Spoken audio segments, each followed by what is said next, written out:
Inside New Orleans Sports with Eric Asher is underwritten by... At Villeries Florist, we deliver the magic of flowers 7 days a week to the North Shore and South Shore in the New Orleans area. Whether it's for birthday parties, baby celebrations, Villeries provides colorful floral displays for all. With a store full of fresh-cut flowers, exotic tropical flowers, orchids, roses, and even fruit baskets, our goal is to make your vision a reality. Villeries Florist, proudly serving Louisiana since 1969. Homeowners insurance increasing or deductible too high? Call, click, or come in. Save it, Dave. Dave Miette Insurance Agency. For over 48 years, Southern Tires and Auto Repair has provided services across the New Orleans metro area. Southern Tires offers a range of tires for all vehicles and ATVs. We also have a full suite of auto repair options, including brake repair, rim repair, custom exhaust, steering and suspension, tire siping, and so much more. Southern Tires and Auto Repair, 2550 Hickory Avenue in Metairie. Cnc Drugs is a family-owned pharmacy that's been serving Southeast Louisiana for over 50 years. Whether you need help taking care of an elderly family member, a growing child, or even a pet, Cnc provides patient-centered care for your entire family. Cnc Drugs, large enough to serve you, small enough to know you. Locations in Mandeville and Araby.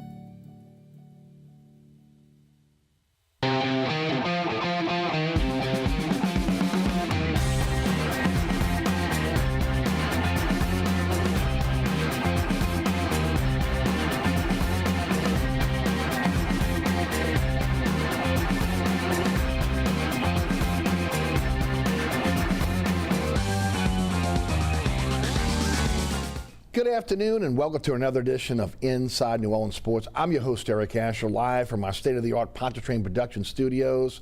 And of course, today is a great day because the Saints are in camp. And today we'll talk a lot about the New Orleans Saints.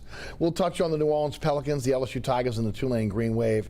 And to break it down for us, a guy that has just worked tremendously hard and again has really set his niche up in this market.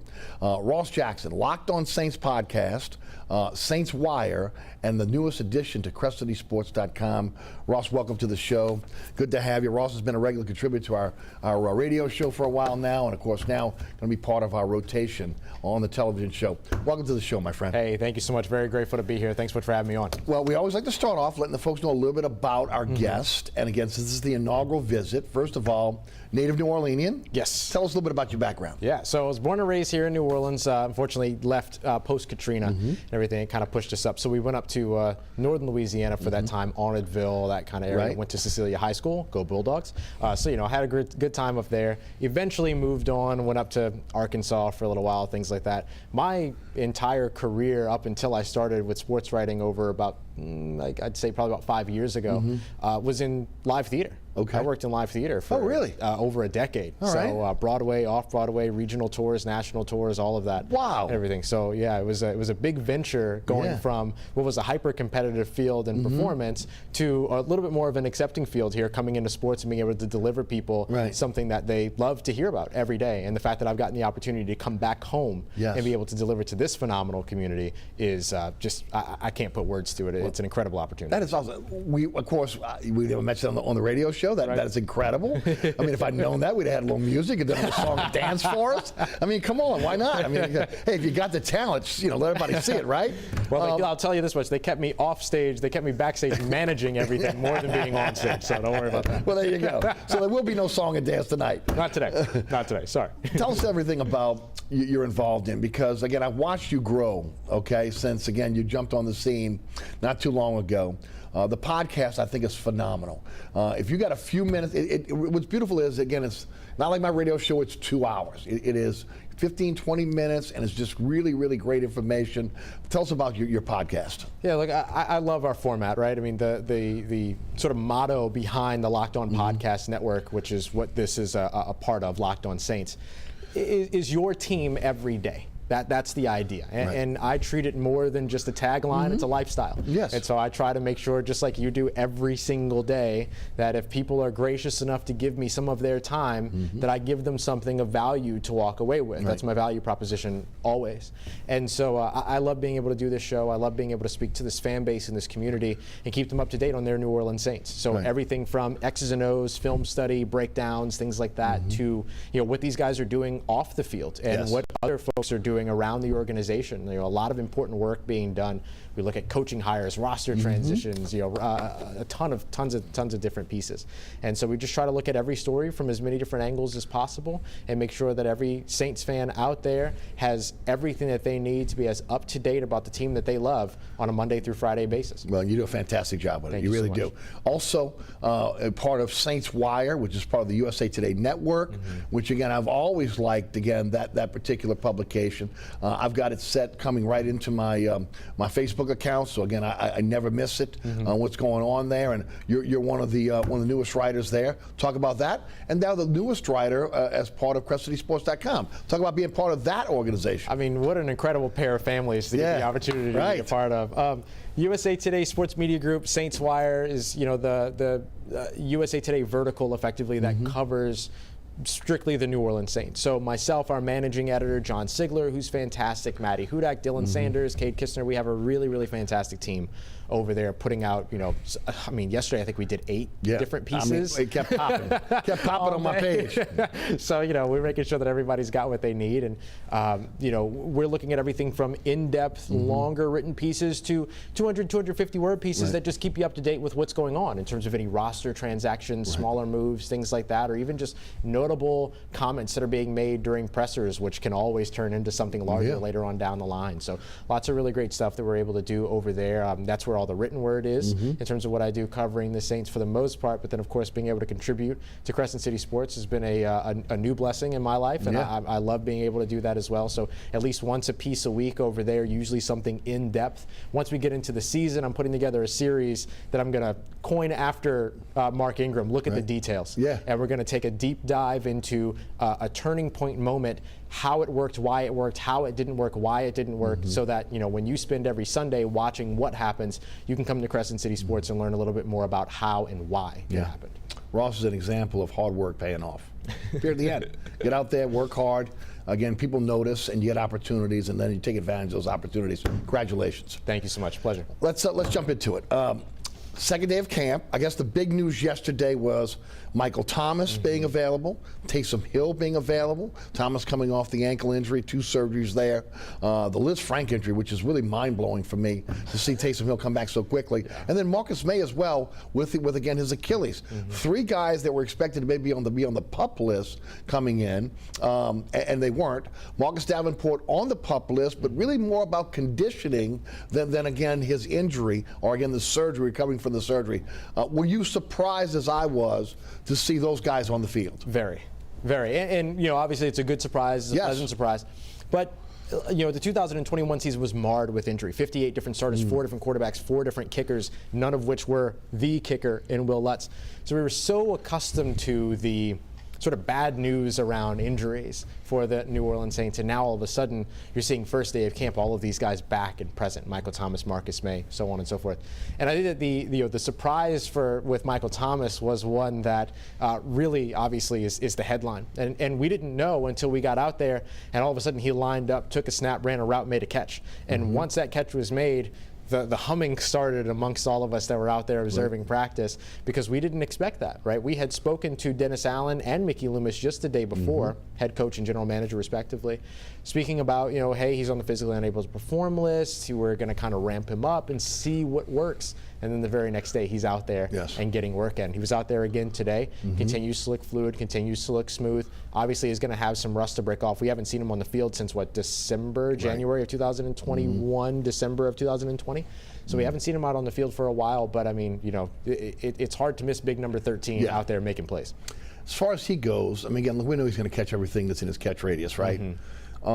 My concern is, again, when is he going to get to the point where we're seeing those sharp cuts? Yeah. You know, again, just an incredible route runner. And of course, some of the videos we've seen where he's been working on kind of rounded off those those cuts.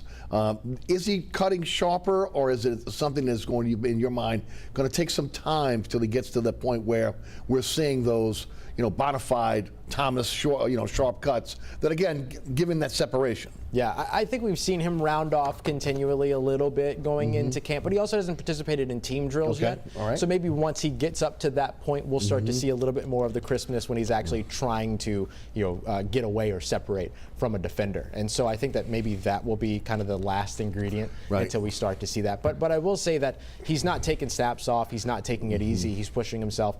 We've seen him already come off of making a catch and immediately being able to turn upfield. That puts a lot of pressure on these plant legs and these ankles and things like that. We've seen the flexation there, which you have to be an adequate, producer with the ball in your hand. The idea of moving laterally in a crossing route and being able to get up to north and south and work up vertically and get downfield. He's showing all of that right now, and I think all of that will eventually start to translate into what we see with him in his route running as well. Talk about Taysom Hill. Last year, again, went a different direction in terms of getting his body ready for the season because he was in the quarterback room. He's in the tight end room now.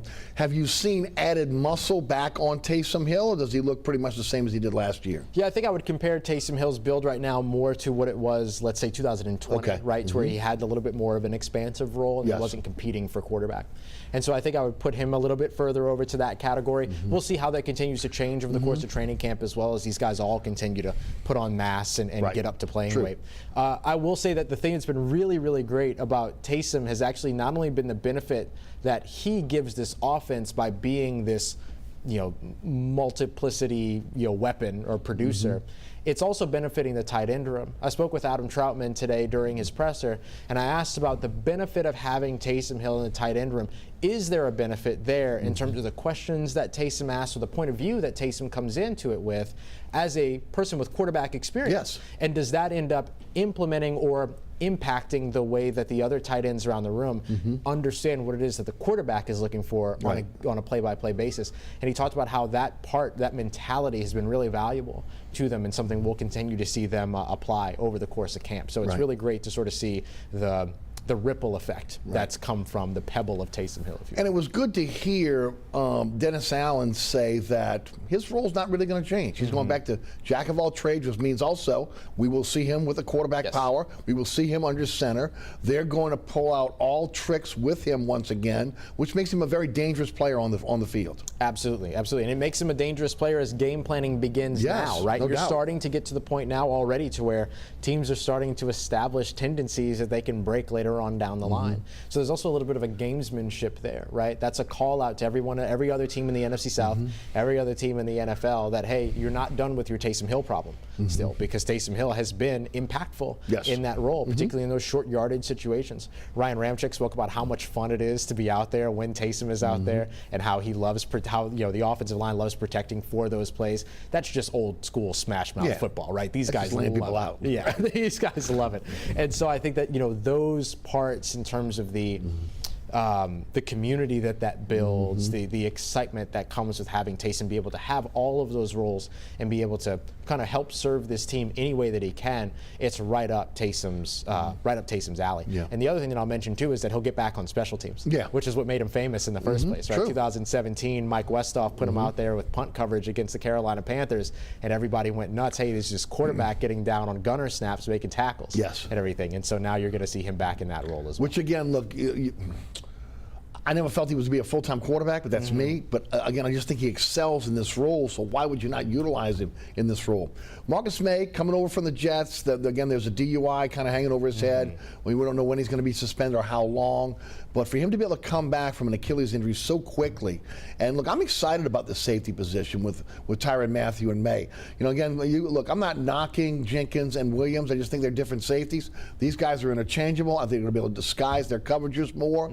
I think both of from playmakers and ball hawks. And the other thing is, again, which has been kind of the Achilles heel of this team with Marcus Williams, if you only had one knock, is, again, both guys are much better tacklers than what Williams was. So give us your synopsis on Marcus May, and of course Tyra Matthew, who is excused from camp right now with a family situation, and your anticipation of those guys in that defensive backfield. Yeah, I'm very excited to see both of them get out on the field during training camp, and of course during the regular season as well. Sure. But, you know, I'm chomping at the bit to see yeah, these guys get started, because look, I agree with you that maybe from a safety to safety perspective or a team to team perspective, things are going to change based upon what makes a good safety in your system, right? But I think that the Saints have a little bit of an upgrade here, and it's not necessarily to compare Marcus May and Tyra Matthew directly to Marcus Williams and Malcolm Jenkins, but consider what the New Orleans Saints defense is predicated on. Disguise and versatility. Yes. And you need the versatility in order to have the disguise. And Tyra Matthew and Marcus May are the definitions of versatility in terms of what it is that they're able to do. Tyra Matthew can do just about anything that you ask him to. We've seen that from his days at St. Aug to LSU to now here in back in New Orleans, and of course the Super Bowl champion that he is. And so we've seen that from him his entire career thus far. And so you know that he can play in the box, you know he can guard from the slot, you know that he can step away from the line of scrimmage and defend deep as well. You have the same list of qualities in Marcus May. And, the Saints lost Marcus Williams this offseason, who was number 2 in the NFL since 2017 in forced incompletion percentage. Number 1 on that list was Marcus May. Right. So, the New Orleans Saints effectively saying ball skills for ball skills here. Right. But they also get the versatility of a guy like May, who played in Robert Saleh's defense over in New York, where they changed his role and had him play a little bit more in the box. So he now has that same versatility as well. So now what those two guys show you pre-snap won't be the same thing as what the quarterback sees post-snap, and that ends up creating a lot of confusion. And against, they have a plethora of young quarterbacks that they're going to be seeing this season. That initial sort of confusion, that initial hesitation, that gives guys like Cam Jordan, Peyton Turner, Marcus Davenport, and others to get home on that quarterback. Yeah, I would agree. Plus, again, you're looking at a Malcolm Jenkins, who they brought in, again, for his leadership role, getting guys lined up. These are two veteran safeties. Yes. And then you want to talk about a guy who was a natural leader, is Tyra Matthew. Yeah. I mean, they did a really great job finding that same quality and bringing it right back to this New Orleans Saints defense. Tyra Matthew is one of the smartest players to play football. And a lot of it has to do with all of the things that he's able to do and all the things that he's able to achieve. But his ability to communicate, his ability to be able to help to translate for other players is something that's also going to be beneficial here. Usually when you have to change or you have a changeover at safety, the biggest concern is communication. You don't necessarily have that same concern when it comes to Tyra Matthew stepping into that role. Concerned about Davenport? I mean, it's just conditioning at this point. Look, this is a contract year for him. Normally players excel in their contract year, but both him and Peyton Turner, this to me, I think the defensive line is the strength of the defense. And only really, I think it's really close between that group and also the secondary, in my opinion. But they have to be healthy, and that's been the biggest issue thus far, and especially those two guys where the team invested, 2 number 1 picks into both of those guys. Your anticipation for both this season? I'll start with Peyton Turner because we've gotten to see him out on the field. He's back now. He's been medically cleared. He's looked really good over the first 2 days of camp. Probably had the play of the day here, day 2, where he just put on an absolute bull rush and put Gerald Hawkins just right down and ended up, being able to get a pressure on the quarterback there. So that he felt like he might have had an earlier sack too. They're not actually tackling the quarterbacks at this time. And so, look, Peyton Turner is somebody that didn't really have the opportunity that you wanted to see for him in 2021, his rookie year, because of the injuries that he dealt with, the issue with staying healthy. Now, here in 2022, he looks healthy, he feels great, and he looks really, really good out on the field. And we've seen he could be a very disruptive player when he is out on the field, right? So now you're just looking to see if you can get 17 games of him, 15 games of him, whatever. But he's certainly looking forward to getting to that place. Marcus Davenport, on the other hand, we're not seeing him at practice right now, but as you've mentioned, it's not really injury related. He had the pinky amputation and everything. He had an additional surgery over the offseason.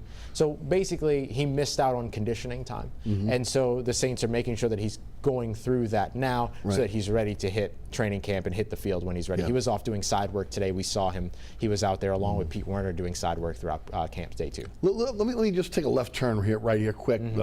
Because I've heard you speak about the new strength and conditioning coach from Alabama. And of course, this team was again so injured last year, and really over the last few years. You say it's bad luck. You say again lack of OTAs. We go into a lot of reasons why this team was not in. I don't want to say they weren't in peak shape, but they were injury prone. Yeah. Obviously the organization saw that too, and they went for a change. And what direction did they go? Well, they went to bringing in Matt Rhea, who comes over from Alabama. Crimson Tide, what he was able to do while he was there is pretty remarkable.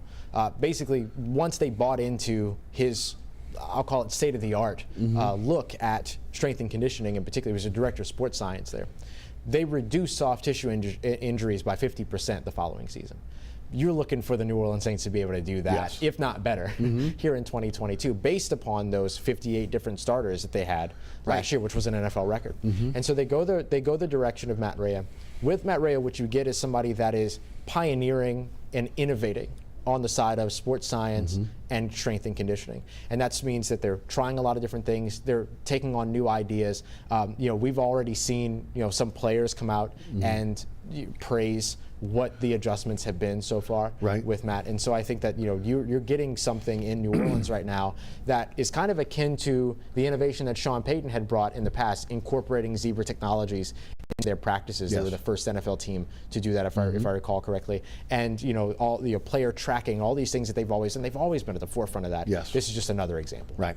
I heard you ask a question recently about the coaching staff. And then, again, I think it was Dennis Allen that said he's got some rising stars on that coaching staff.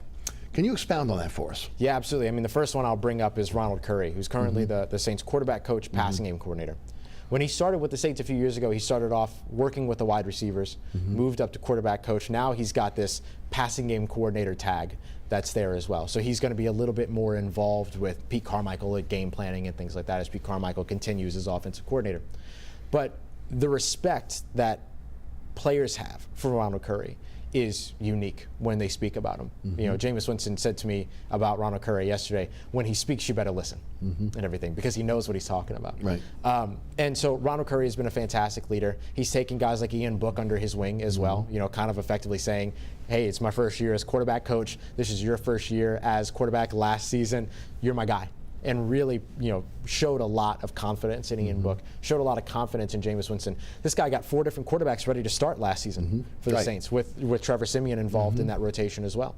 And so I think Ronald Curry is absolutely one of those guys. It feels like he's on an offensive coordinator trajectory right now, but his future is very bright. Another young guy that they've brought in here recently, another young coach, is Cody Burns, who's currently the wide receiver coach now. And they moved on from Coach CJ, Curtis Johnson, after a long stint with the team. And so to go to a guy like Cody Burns, there's a lot of expectations. Those are big shoes to fill. Former Tennessee wide receiver coach, right? So he was with Tennessee most recently. He was with Auburn before that. Over the course of those two schools, or over the course of his stint with those two schools, he's helped to create draftable wide receivers, guys like Anthony Schwartz, Darius Shepard, Villas Jones Jr. This past offseason. So he has really done a good job helping to develop wide receivers. Now you bring him into New Orleans, you draft Chris Olave. What's your hope there to develop a wide receiver? So they've really leaned into development. They did the same thing with offensive assistant Bob Bicknell, who comes over from Cincinnati, who helped guys like T. Higgins and Jamar Chase and Tyler Boyd make their transitions from either college to the pros or just taking the next step in the pros. In Boyd's case, he was already around when Bicknell showed up. So those are 3 guys in particular that are all in positions to be rising stars, starting with this New Orleans Saints coaching staff, but their future beyond is sort of limitless if they're able to put it together. Of course, Ronald Curry, one of the great high school athletes in the history of the United States. 2-sport athlete. Oh, come on. I mean, did a little bit of everything. I mean, just a legend, okay? And then, of course, you talk about Cody Burns. If anybody knows Alante Taylor, it's Cody Burns, who, again, had to go against him in practice every day at Tennessee.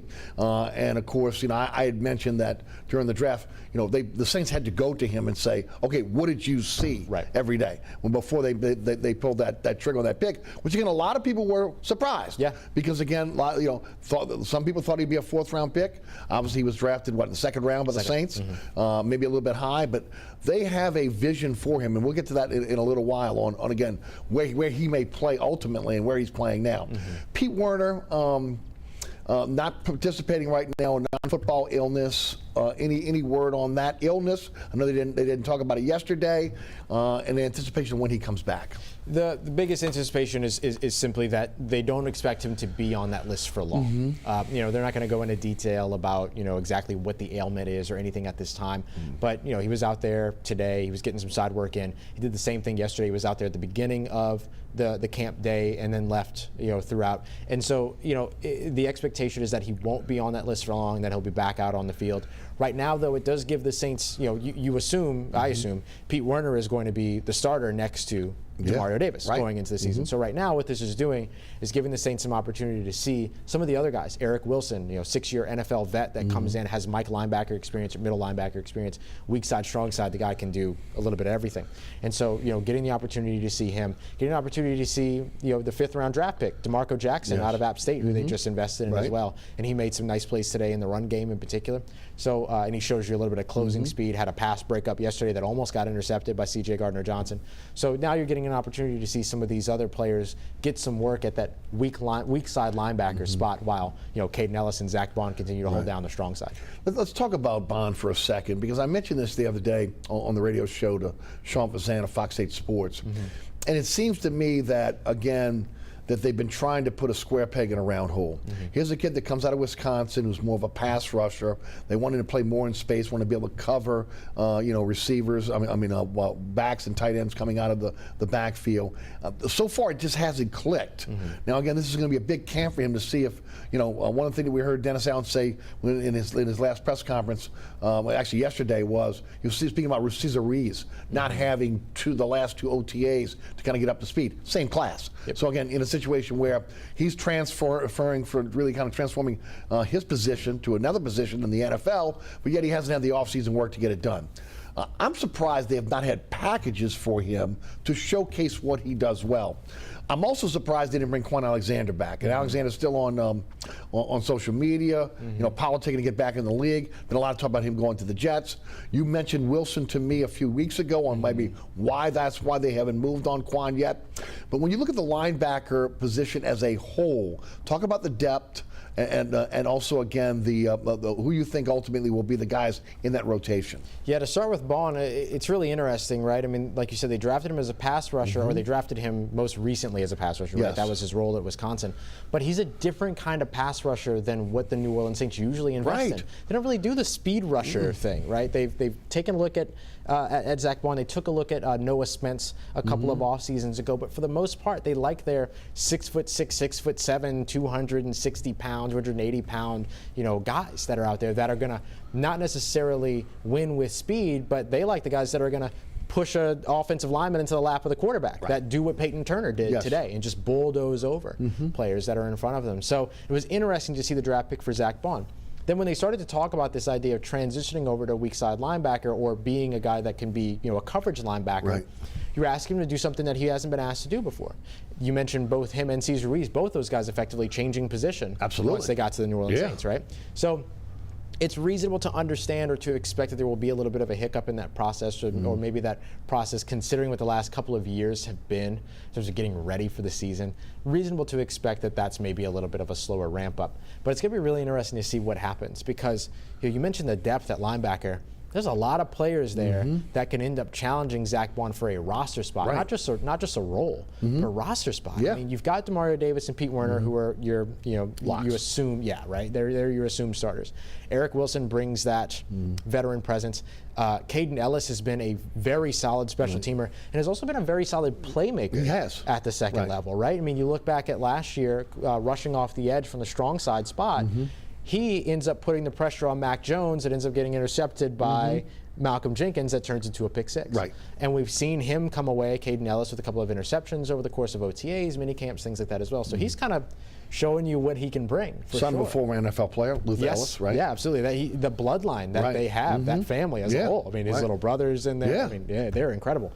And so you have those guys, and then you invest a 5th round draft pick this year in DeMarco Jackson. And as we know, day 3 draft picks are not usually going to be locks for rosters. But in New Orleans, where they remove the idea of where you were drafted or how you got to the team the moment that you walk onto the field. If DeMarco Jackson's able to show you that he can contribute in special teams, he's one of the best downhill linebackers we've seen come from his level of play in college. He's an incredible seek and destroy type linebacker. Former captain, right? Absolutely, yeah. I mean, big time leadership, focus over the course of the offseason for the Saints, and he was a huge part of that.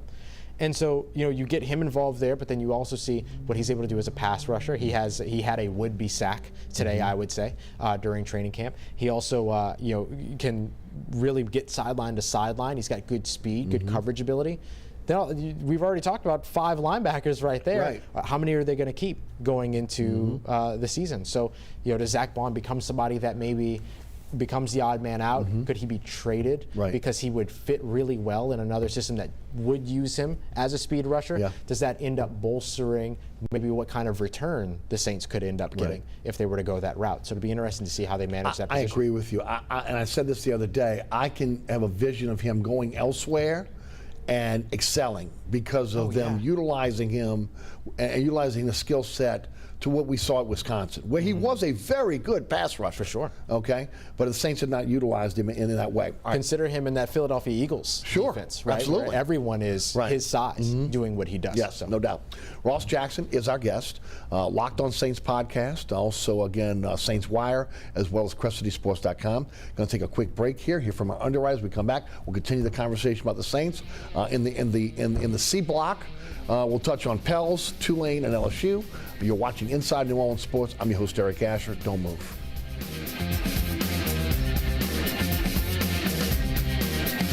Burkhart's Air Conditioning, Heating, and Refrigeration has been family-owned and operated since 1989. Burkhart has energy-efficient solutions and offers brands such as Mitsubishi ductless AC units and Amana, the only manufacturer with a lifetime unit replacement warranty. Burkhart's offers maintenance bundle packages that include servicing your AC, generator, and tankless water heater. For more information on the services Burkhart's provides, visit acpromise.com. Burkhart's Air Conditioning, Heating, and Refrigeration, providing comfort for life. Located at 3701 Iberville Street in Mid-City is Katie's Restaurant and Bar. Open 7 days a week, Katie's offers daily specials for lunch, dinner, and Sunday brunch. Serving New Orleans cuisine such as fried shrimp platters, grilled redfish, and a fully stocked bar. And don't forget about our expanded event seating and local entertainment. Featured on the Best of Food Network's diners, drive-ins, and dives, Katie's Restaurant and Bar. Welcome back to Inside New Orleans Sports. I'm your host, Eric Asher. With us today, Ross Jackson, Locked on Saints podcast, Saints Wire, CrestCitySports.com. All right, let's talk a little bit about the change here. And continuity has been the theme all offseason long. And I agree with it. And when you look at everything that's going on with this team, there's not a blow up and start over situation. Mickey Loomis has said that over and over again. There's not a rebuild, and it's more of a retool. And I thought it was a smart move in keeping the coaching staff together, adding a guy like Doug Marrone to the staff who's a former head coach, a guy that knows the Saints system. And honestly, again, maybe I might not say this, and maybe it's not top of mind, but a fallback guy. First of all, he's a guy that in the locker room or in the coaches' meetings, obviously is going to be able to help in terms of head coaching for a guy that only was a head coach for a while, and Dennis Allen. But let's face it, if Dennis Allen doesn't work, this guy's still in the building. Okay, if he doesn't work, because we don't know. We anticipate him working, but we don't know. But the vibe. What you felt as you've been out there for 2 days as opposed to what it was when Peyton was out there. Just your overall feeling about, again, the transformation from a Sean Payton-led team to a Dennis Allen-led team. I got to tell you, it's mighty similar. Okay. And of course we're only 2 days in, so we'll see if maybe some of those other differences start to pop up. But just like Sean Payton was, Dennis Allen is out there. He's making beelines to quarterbacks, to defensive players, to wide receivers, working with them with getting off on the line of scrimmage, things like that. I mean, he's really doing a good job, I think, of making sure his hands are in everything, just like Sean Payton was. And I think, for all the differences that we discuss with the newer faces that are there, the continuity is absolutely, a big-time focus for them. Even when they had the open defensive coordinator position, what did they do? Right. They filled it with 2 guys that are already. And how do you like that? I was a little nervous about it at first, I'm not going to lie, right? Because you know that Dennis Allen's going to maintain play calling responsibility on the defensive side. Right. So it's almost like you've got 3 people handling the defensive coordinator job. But what you see out on the field is a really good synergy between the two. Chris Richard is out back, kind of like in the back watching the secondary, getting after the guys in the secondary, but also chiming in to make sure that guys on the front 7. There was a moment to where, I can't remember which player it was, but somebody was a little timid getting up to the line of scrimmage. And you could hear Chris Richard encouraging him, get there, like go, and everything. So they're doing a really good job with that. You can see Ryan Nielsen out there, on the other side of the offensive line watching the front 7 and getting a lot of work in there. So the division of labor makes a lot of sense when you're watching it all happen. Now, obviously Chris Richard is still the secondary DB's coach. Michael Hodges still working at the second level with the linebackers, while Ryan Nielsen continues to be the defensive line coach.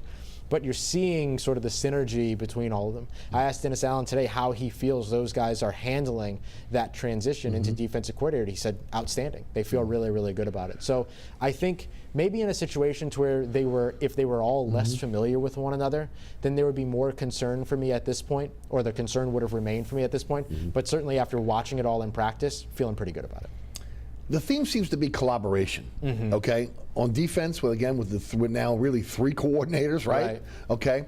Offense, we heard Ronald Curry with Ricardo LeCompte a few weeks ago in a one-on-one interview saying that it is a collaboration with him and Carmichael in terms of the offense. Everyone is putting their ideas in. It's been like that through Peyton's era, and it continues to be that way. So. Doesn't seem to be a lot of egos right now, and it seems to be a collaboration on, again, moving forward in terms of the game plan. Yeah, it's all very, I would call it synergistic, right? The synergy amongst this coaching staff is really, really valuable, and it's very obvious in terms of how they're all working with one another. The way that, you'll see one coach talk to one player and another coach come and talk to the other player, but there's not a lot of overlap in terms of how these guys are, they're not delivering mixed messages by chance or anything like that. So it's been really great, and I think that that's part of what you've seen over the Sean Payton era, to where they're taking ideas from everybody. You're going to see that in Dennis Allen's version of this team as well, and that's certainly what we've seen so far as camp has gone through. Be interesting to see again how this works on game day. Oh yeah. Okay. Now again, it's one thing practice, one thing putting installations. How's this going to work on game day? And again, who's going to be in the booth? Who's going to be on the sidelines, etc. Going forward. Carmichael's done this before. I mean, again, maybe again, people outside the city of New Orleans don't respect that, but those that have played under him, we hear it all the time. I heard Lance Moore last night on Fletcher's special talking about again the fact that Carmichael called the plays in 2012. There's some, so. The outside influence really, pardon me, don't see that, but I think we do. Deepest position group on this team? Deepest position group. It's funny. The first one that comes to mind now is wide receiver, right? Which is vastly different than what the expectation was last year, right? So last year, and Cam Jordan spoke about this too. Last year, Traquan Smith was your only drafted wide receiver, really, out there outside of Kevin White. But in terms of the guys that are most implanted in the room, it was him and a bunch of undrafted guys. Now, very good undrafted guys. Marquez Callaway was their leading receiver last year. Deontay Hardy was arguably their most consistent receiver up until he had to serve his suspension. So now those guys that were your most reliable receivers last year are maybe your 4th and 5th receivers at this point, with Michael Thomas, Jarvis Landry, and Chris Olave now back in the building. So it's almost like you've completely, well, not almost, I mean, they have completely revamped this wide receiver room. So we went from being very concerned about that room to now being in a situation to where it's very deep, and there might be some names that hometown fans are a little bit more familiar with that can't make the roster depending on if they keep 5 or 6 players. Somebody's going to have to go. And so I think that that's a really, really interesting and a pretty sizable shift for what we've seen over the course of the past couple of years. With that said, Jameis Winston, again, finally has some weapons. It really was unfair to him last year to not have the weapons, especially stepping in after Drew Brees retires. Really no excuse this year in terms of weapons. He has those weapons, especially the wide receiver position. Talk about how his rehab, and he seems to have, again, embraced this role of leader of this team as well. Yeah, he's the favorite person in any room that he's in. And I believe that not only within the Saints facility, I think that's just Jameis Winston in life. His personality. Yeah, absolutely. I mean, he's an incredible human being. And so I think that, a big part of what you're seeing with Jameis right now is, you've seen him take all these players to Miami, get an opportunity to work with them. Everyone lights up when you ask them about their time in Miami. Everyone really enjoyed that, right? They got to be in all the heat, but then go to the beach afterwards, as Jameis described. And so, you see all of that, but then you see him leading classrooms. You see him out on the field, after a route is or after a rep is complete, talking with that wide receiver about what they saw, what they need, what he needs, what he saw.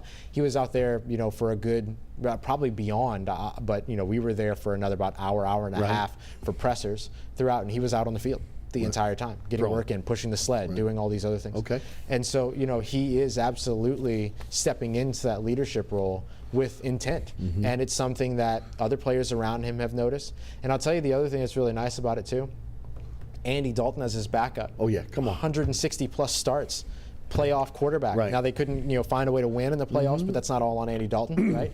And so I think you look at the experience that he brings as a backup quarterback, and that's another thing that helps you push, not necessarily push Jameis Winston, because it's not like there's a competition here, but you can see the example of what a guy like Andy Dalton has done elsewhere, and then now he brings that same leadership. And now all of a sudden Jameis Winston takes a rep, goes to the sideline during game day, and he's got Andy Dalton to talk to. Right. What a great setup. I mean, having his eyes on the sideline with his experience is going to be immeasurable for Winston, but also having him in case there's an injury or he falters. Yeah. Because it's a guy, like you said, won a lot of games. Yep. And look, they may have given up a third-round compensatory pick to bring him in because they brought him in so early. We'll see how that kind of plays out. But again, just a great move on the front office to again get a guy like that, bring him in as a backup. Offensive line, a lot of question marks. You've got the Penning-Hurst battle for the left tackle position. You got Cesar Ruiz, who we mentioned earlier. This is a year where he's really got to prove he can play the guard position. Ramczyk coming off the injury. McCoy has been so solid at center. And then, of course, Pete, when healthy, is I think a very good guard. But again, the problem is he doesn't stay healthy.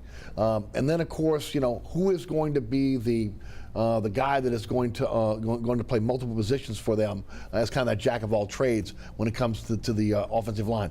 How do you feel about the line going into this season? Yeah, I think that there are still some big questions to answer, two of which you note who's going to be the starter at left tackle. So far, James Hurst has gotten all of those first-team left tackle snaps.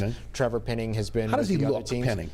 Trevor Penning looks good. I mean, he looks like an NFL player. Obviously, there's still things that they're going to have to clean up in terms of his technique. We can't tell him until he get the pads on, right? Yes, exactly. And offensive line is so hard to really evaluate in terms of growth and evolution before they put pads on and while they're going at it with shorts and now the weird Guardian helmets that everybody has to wear. It's crazy.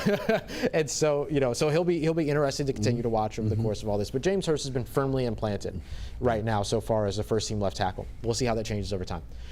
Cesar Ruiz has stayed focused at guard. There hasn't been any type of funny business going on in terms of getting him some reps at center or anything like that. They brought in a new center here over the course of the past couple of days to help with training camp and everything as well. As we had highlighted before, really your only players with center experience for a while there were Eric McCoy and then Cesar Ruiz. Right. So that was a good free agency. Losing Will Clapp to the Chargers. Exactly, yeah. So now you have a guy like Forrest Lamp who can play multiple positions that maybe gets involved there, but now they bring in a new face to help with all of that. Are you comfortable with the line, or is this still a work in progress in your opinion?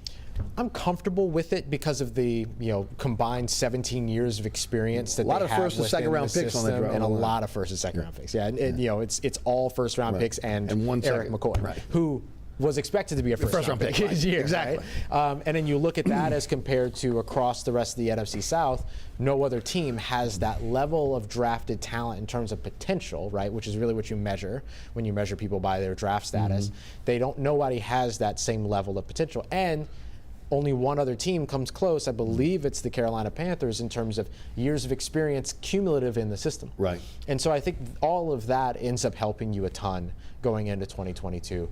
But you do still have those question marks that you need to make sure that Cesar Ruiz is getting up to speed. We've heard great things about him so far.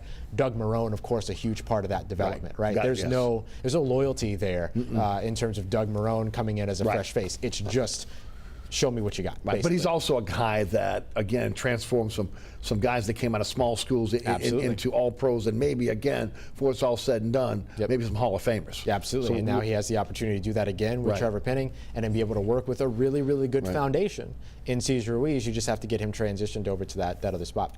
Now, the next piece of it all is who's going to be that sixth offensive line, the sixth man, especially if James Hurst ends up starting at left tackle. Is it Penning? Him. I don't think so. Who do you think it'll be? I think it'll be Calvin Throckmorton. Okay. Calvin Throckmorton's really the one that I So when they go tackle eligible, it'll be Throckmorton, you think? I think so. Okay. And the reason why I mention that is because I think you want to give Trevor Penning what he needs in terms of his reps at left tackle. Okay. You know, if that's where you want him to be, I think you let tackles play tackle. Right. But in terms of all the different things they could potentially do in terms of adding a sixth offensive lineman, I think Calvin Throckmorton has the talent for you. One of my favorite stories about him, they called him Doc Throck all throughout college because of how smart he is, right? He's a genius. And I think one of the things that showcased that was he was a late addition to his graduating year's Senior Bowl. So he showed up on, I believe it was Tuesday, they handed him the playbook. By Saturday, he played in the game. Yeah. He didn't get it early like some of these other guys. He didn't get it at the beginning of the week. He showed up late and was able to get out there and help to execute and run all of those plays on Saturday. Showed last year, didn't it? And absolutely, yeah, right, exactly. And you saw the different places that he took snaps from last year. And that's what he did during his time as an Oregon Duck as well. Played basically every offensive line position outside of center. I think all of that gives you a lot of confidence in terms of being able to march him out and be able to utilize him as an additional man. Running back, Again, reminds me a lot of last year's wide receiver room.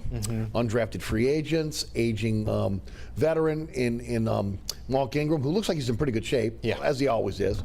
And then, of course, the big elephant in the room is Alvin Kamara, who goes to who has a hearing in Las Vegas on Monday on the altercation that happened, during Pro Bowl weekend. A lot of people believe it's going to be possibly continued, or maybe again settled out of court, maybe again dropped to a misdemeanor. We don't know what the NFL is going to do. The Saints in the last few days have brought in a few running backs, though. Like Jordan Howard, Malcolm Brown, guys that are veterans. Talk about the running back room as it is today. Sure. So as it is right now, obviously Alvin Kamara, you're just waiting to see what the answer to that question is, but undoubtedly he's your number one guy, and he looks great out on the field. I think we've spent a lot of time over the offseason talking about his legal status and everything now, or legal process.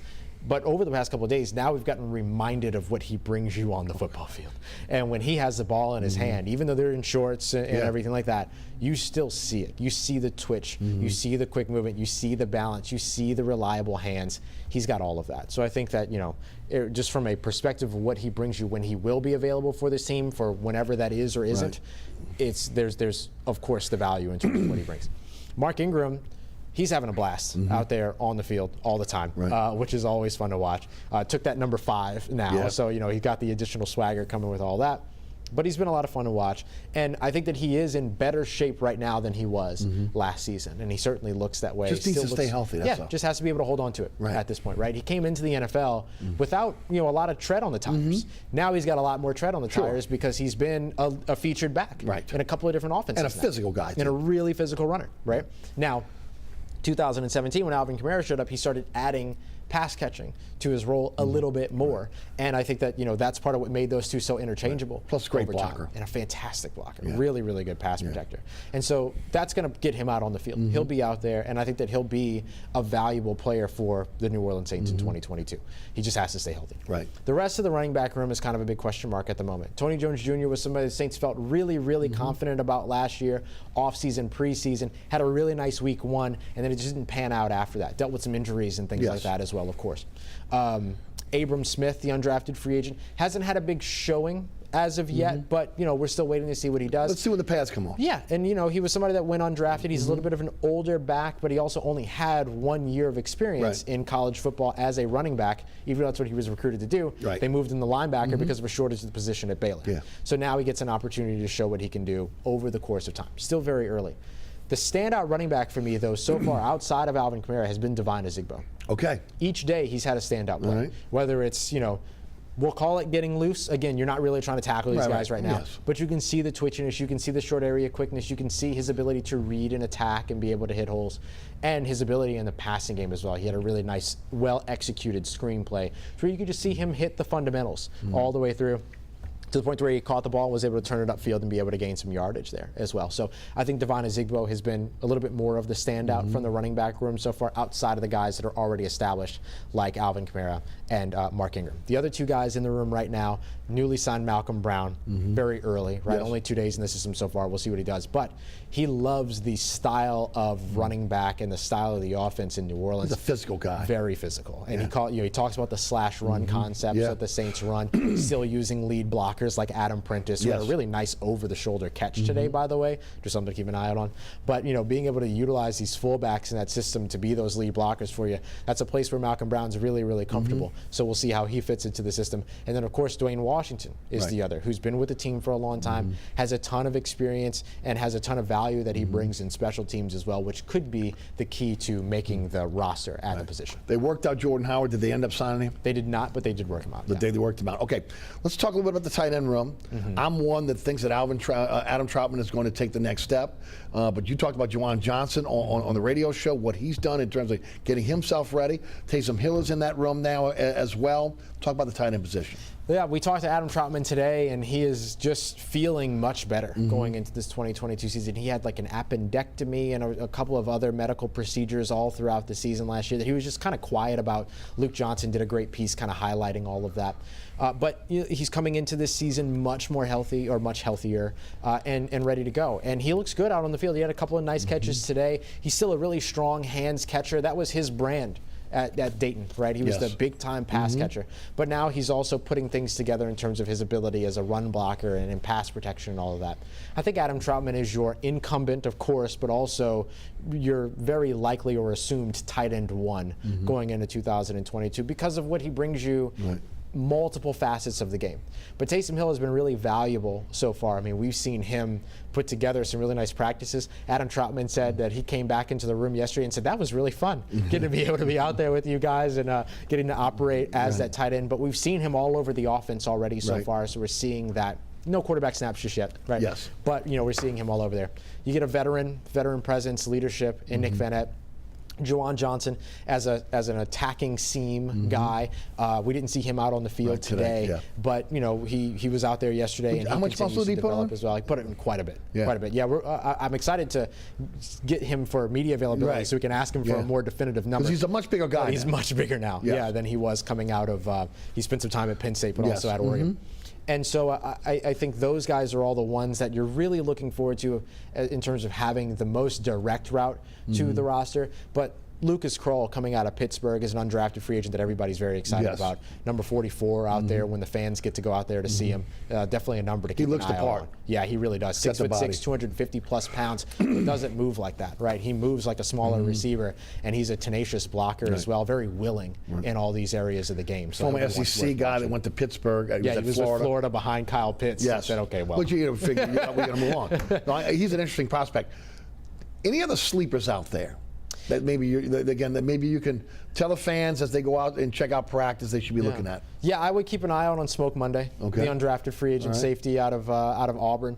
Very vocal guy, really present, but he's gotten an opportunity now to showcase from a bunch of different positions all over the defense what he could bring, and he's really jumping in or diving in head first into all that. So he would definitely be a very fun one to watch for sure. And I'd keep an eye out on another local prospect, went to Edna Carr, Nicholls State, owns all the records at Nicholls State that you can imagine. Dejon Dixon, big number 84 out there, 6'3", 6'4", 200 plus pounds, quintessential New Orleans Saints wide receiver in terms of a big bodied guy. And he, I asked him not too long ago, what is it that you feel like you bring to this New Orleans Saints team? And he reiterated an answer that he gave, when he was signed earlier on in the offseason.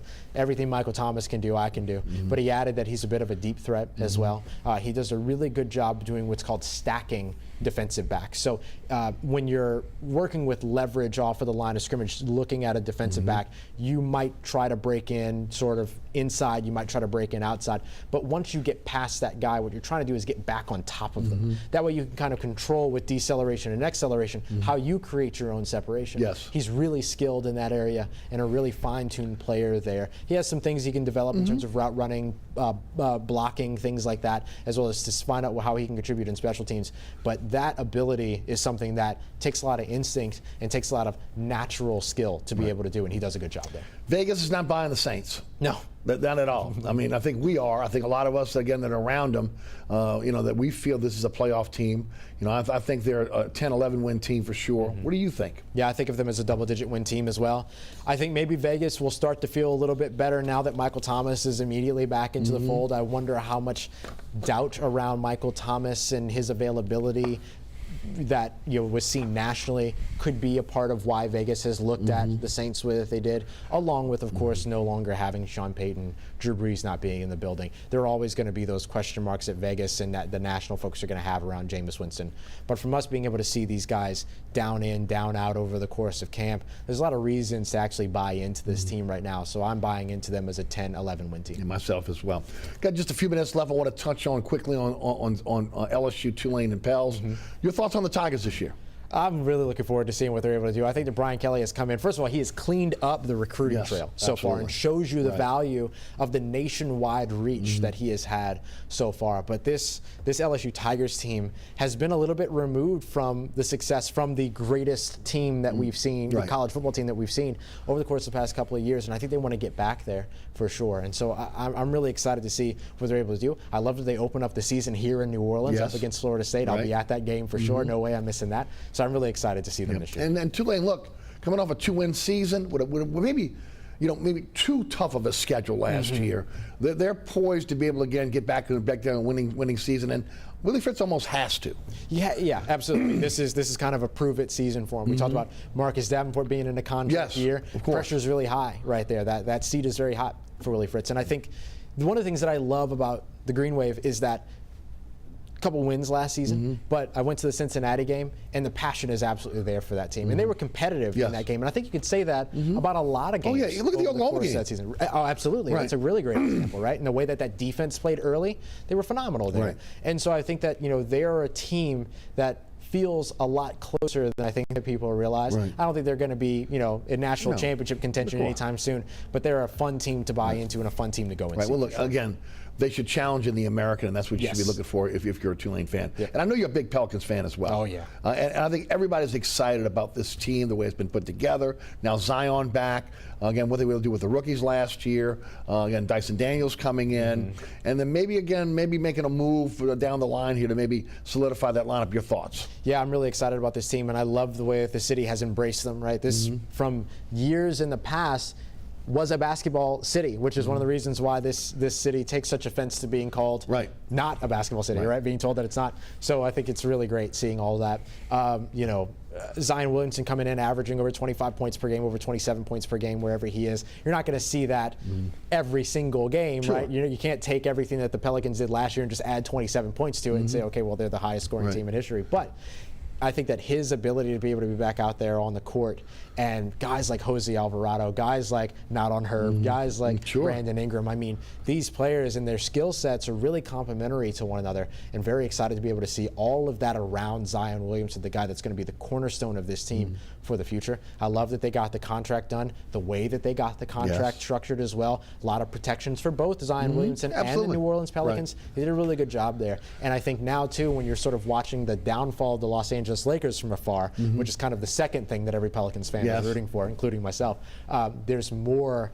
They're still going to be benefiting off of everything when it comes to the Los Angeles Lakers as well. So, and again, the culture very much the same as what we're seeing with the New Orleans Saints with Willie Green. That's got to be the that's got to be the basement for anything you're going to do, the foundation, and we're seeing it now with the Pels as well.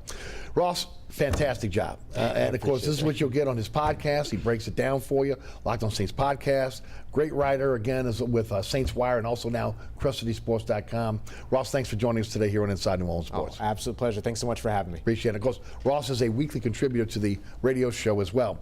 Remember, there are plenty of ways to be able to catch our program now. So many rebroadcasts. We're so blessed to have so many rebroadcasts of this program. There's a QR code on your screen right now. Take your phone and click on that QR code. It'll take you right subscribe to the WLAE-TV YouTube page. Also, again, to my website, ericasher.com. You can catch me on the radio 4 to 6 weekdays on 106.1 FM.